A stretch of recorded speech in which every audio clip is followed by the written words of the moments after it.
Christmas அப்படின்னு சொன்ன உடனே சடனா உங்களுக்கு என்ன ஞாபகத்துக்கு வருது? நட்சத்திரம், தேவதூதர்கள், மேய்ப்பர்கள், புல்ல நிலப்படுத்திருக்கும் ஒரு கியூட்டான பேபி, சந்தோஷம், பாடல்கள், அலங்காரம், இப்படி சொல்லிட்டே போலாங்க. இந்த எல்லாத்தையும் நம்ம ஒவ்வொரு வருஷமும் கேட்டுட்டு தான் இருக்கோம். ஆனா இந்த கதையில ஒரு சின்ன விஷயம் இருக்கு. தேவதூதர்கள் மேய்ப்பர்கள் இடத்துல சொன்ன அடையாளம் என்ன? நீங்கள் ஒரு குழந்தையை காண்பீர்கள், அது துணிகளால சுற்றப்பட்டு புல்லணையில படுத்திருக்கும். நம்ம கண்ணுக்கு இது ரொம்ப சாதாரணமாக தான் தோணும். குழந்தைனா துணியில தானே சுற்றி இருப்பாங்க, இதுல என்ன பெரிய விஷயம் இருக்கு அப்படின்னு கூட நினைப்போம். ஆனா அந்த காலத்து மேய்ப்பர்களுக்கு இந்த வார்த்தைகள் சாதாரணமானது இல்ல. இப்போ நாம நினைக்கிற மாதிரி அந்த காலத்துல துணி அப்படிங்கிறது வெறும் சில்னஸ்க்காக வியர் பண்ணக்கூடியது மட்டும் கிடையாது.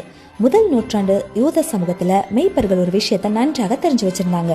தேவாலயத்துல பலி கொடுக்கப்படும் ஆட்டுக்குட்டிகள் பிறந்த உடனே கவனமாக பாதுகாக்கப்படணும். ஏன் தெரியுமா? தேவன் சொன்னது என்ன? பலிக்கு கொடுக்கப்படும் ஆடு குறைபாடு இல்லாம இருக்கணும். அதனால அந்த குட்டி எங்கேயாவது அடிபட்டா, எலும்பு முறிஞ்சா, சின்ன காயம் கூட வந்தா அது பலிக்கு தகுதியானது இல்ல. Stay tuned for part 2.